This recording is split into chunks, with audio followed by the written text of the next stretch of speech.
Mr. President, you are the oldest president ever. Pretty good shape, huh? Which leads to my next question.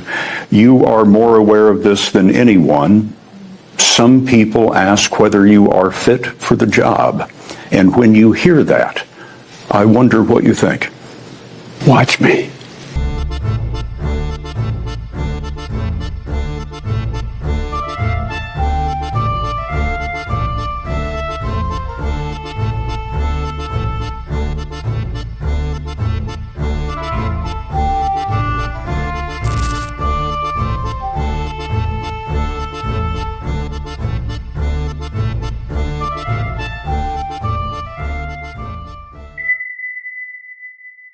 Hey everyone, it's your boy Pretty Boy Jay. Good to have you back right here on Pretty Boy Jay's channel.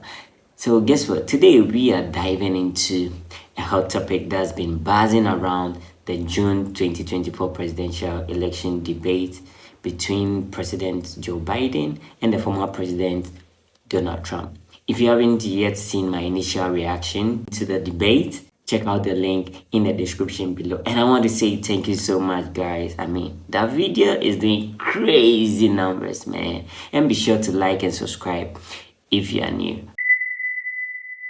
Now to why we are here today. We are doing a deeper dive with reaction from doctors and experts analysis. All right, folks, let's get it already. Let's go. But by the way, I told you before, I'm happy to play golf if you carry your own bag. Think you can do it? That's the biggest ride. It was a 6 handicap of all. I was an 8 handicap. Yeah. 8. Never. But I have, you know how many? I've seen you swing. I know you swing. Let's You not know how act many like rounds- children. President Trump, we're going to 21 Let's not act like children. On June 27th, 2024, Biden and Trump faced off in Atlanta, Georgia. Both are the presumptive nominees for their parties in the upcoming elections. The debate had some unusual rules, like microphones being turned off when a candidate was not supposed to be speaking, presumably because of Trump's past behavior. This 90 minutes debate, moderated by 2 journalists, covered the economy, foreign policy, the January 6th riot, and the fitness of the candidates. Be someplace else, in a nice location someplace. And again, no indictments, no political opponent stuff, because it's the only way he thinks he can win. But unfortunately, it's driven up my numbers and driven them up to a very high level because the people understand it. Well, let's see what your numbers are when this election is over. Let's see. You're a whiner. Trump, on the other hand, was very energetic, stayed on the attack, and even toned down his usual bombastic style. He further went on by pointing out Biden's speaking difficulties and deflecting attacks about his felony convictions by painting them as political revenge. At one point, after Biden gave an incoherent answer, Trump responded with, President Trump? I really don't know what he said at the end of that sentence. I don't think he knows what he said either. we summed up the feelings of many viewers. Now let's take a look at Biden. Despite his struggles, he illustrated a few of his policy positions well, especially towards the end. He attacked Trump on key issues like the January 6th riot and the war in Ukraine, delivering a moment of compassion and condemnation. That was his strongest point. Xi of China, Kim Jong-un of North Korea, all of these, Putin, they don't respect him, and he's going to drive us into World War III. You want to have a war, just let Putin go ahead and take Kyiv, make sure they move on, see what happens in Poland, Hungary, and other places along that border. Then you have a war. Biden said something snapped in Trump when he lost the elections, almost as if he felt sorry for him. It was a moment that made Biden seem genuinely empathetic. You're a whiner. When you lost the first time, you continued, you appealed and appealed to courts all across the country. Not one single court in America said any of your claims had any merit, state or local, none. But you continue to this lie about somehow there's all this misrepresentation, all this stealing. There is no evidence of that at all. And I tell you what, I doubt whether you'll accept it because you're such a whiner. The idea if you lose again, you accepting anything, you can't stand the loss. Something snapped in you when you lost the last time. But Biden's weaknesses were also evident. He had trouble communicating, his energy was low, his voice was weak, he often halted his speech, lost his train of thought, and appeared confused. Excuse me, with dealing with everything we have to do with, look, if Some of the time when Trump was talking, Biden had a stunned and confused look on his face, almost like the whole experience was overwhelming him.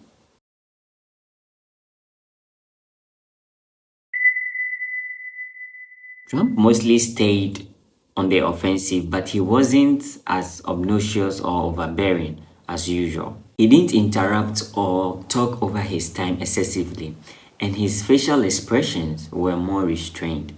He effectively pointed out Biden's speaking difficulties and used his time to highlight Biden's shortcomings. President Trump? We have the greatest economy in the history of our country. We have never done so well. Everybody was amazed by it. Other countries were copying us. We got hit with COVID. And when we did, we spent the money necessary so we wouldn't end up in a Great Depression, the likes of which we had in 1929. By the time we finished, so we did a great job. We got a lot of credit for the economy, a lot of credit for the military, and no wars, and so many other things. Everything was rocking good. Trump's strategy seems to be to highlight Biden's perceived cognitive decline, making statements like, I really don't know what he said at the end of that sentence. which resonated with many viewers who seem to be concerned about Biden's mental sharpness. Biden, on the other hand, struggled significantly. His speech was halted, his energy was low, and he appeared confused at times. This has led to increasing concerns about his cognitive health, which brings us to Dr. Sanjay's recommendation. CNN's chief medical correspondent, Dr. Sanjay Gupta, is calling on President Joe Biden to undergo cognitive testing and share his results with the American people after what he calls, quote, concerning behavior at last week's presidential debate. Sanjay Gupta is joining us right now. Okay, so Dr. Sanjay Gupta, I mean, what provoked you to do this? Well, Fred, good morning. First of all, this is not a political essay, it's a medical one. And I think a lot of the things that, people saw at that debate weren't necessarily new, but they were sustained, and I think more pronounced than what we had seen in the past. And I think that's what really provoked the essay. I think that the question really being raised is, have we been looking at episodes, intermittent episodes, or is this reflective of some sort of deeper underlying condition? And that's what I really wanted to get at. Let me tell you a few of the things that specifically jumped out. And I will also mention, as you're looking at some of these specific signs that neurologists noted, that after the debate, I got a lot of calls, texts, emails from my neurology and brain science colleagues from around the world, frankly, sort of highlighting some of these things. But if you take a look, slow response time, I think we saw that, sort of in a sustained fashion. Definitive word retrieval mix-ups, rambling, sometimes confused speech, reduced voice volume as well, and reduced facial movements. And these things can all be connected. We often think of cognition simply being memory, but if someone has an underlying movement disorder, for example, that can actually affect cognition in the sense that people may have more flattened affect, face, and not really be speaking as quickly or as loudly. Now, if he were my patient, if he were my dad, frankly, I would want to get more testing done, cognitive testing and more detailed movement disorder testing as well. Dr. Gupta's call for cognitive testing isn't unprecedented. Former President Trump underwent similar testing during his tenure, and it actually helped address public concern about his mental fitness. Applying the same stance to Biden will actually be a step towards transparency and trust.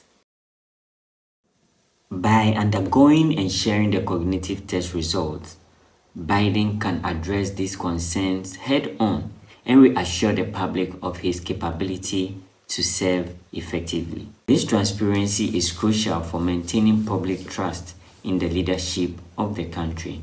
All I'm saying is, to Sanjay's point, would it be helpful, and perhaps for both candidates, to sit for more intense cognitive testing to show where they're at? Because voters for months now have had concern about the age of both candidates. I think what would be helpful, Erica, is for both candidates to show that they can do that by being in front of audiences and by doing exactly what the campaign has announced President Biden is going to do. Voter concerns about the cognitive health of both candidates have been evident in polls.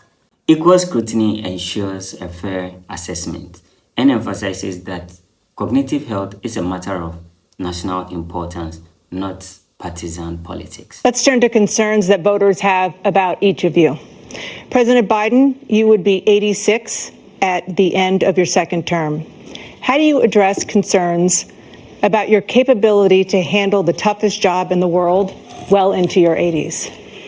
Well, first of all, I spent half my career being criticized being the youngest person in politics. I was the second youngest person ever elected to the United States Senate, and now I'm the oldest. This guy's 3 years younger and a lot less competent. I think that look at the record, look at what I've done, look how I've turned around the horrible situation he left me. Former President Trump, to follow up, you would be 82 at the end of your second term. What do you say to voters who have concerns about your capabilities to serve? Well, I took 2 tests, cognitive tests. I aced them, both of them, as you know. We made it public. He took none. I'd like to see him take one, just one, a real easy one. Now let's take a look at Dr. Grande's analysis of the debate. Just a reminder, I'm not diagnosing anybody in this video, only speculating about what could be happening in a situation like this. Throughout the debate, Trump mostly stayed on the offensive. This was really about performance expectations. Trump did not perform as expected in the sense that he was mostly composed. This made him look a lot better than usual. Biden did perform as expected. He had difficulty communicating. This confirmed what many people suspected. There have been concerns about Biden's cognitive abilities for a while. Dr. Grande concluded that Trump emerged victorious in this debate primarily because he exceeded performance expectations. Considering the performances of both candidates, who do I think was victorious? In my opinion, Donald Trump was the winner of this debate. This was really about performance expectations. Biden, on the other hand, confirmed the concerns many had about his cognitive abilities. With dealing with everything we have to do with, look, we're the strongest country in the world. We're a country in the world who keeps our word, and everybody trusts us, all of our allies, and our In conclusion, both Dr. Gupta and Dr. Grande's analysis points towards the critical need for transparency in evaluating the cognitive health of the presidential candidates. Trump's more composed demeanor worked in his favor, while Biden's struggle highlighted the need for a thorough cognitive evaluation. Before you decide who is fit for office, consider this. The president has returned to the U.S. This from just moments ago. You've got to come and watch this. This was actually a light moment. We just wanted to play it for you. Provide a little relief as we are covering all this serious news. You see a Marine alongside Marine One lost his cap. The president goes to help put it back in. It falls off again as he pats him on the side. He goes and he grabs it again. It's so windy, obviously, from the helicopter. He's trying to right the ship here and help out the Marine who's standing alongside. Apparently cannot move from his current position, and then the president boards.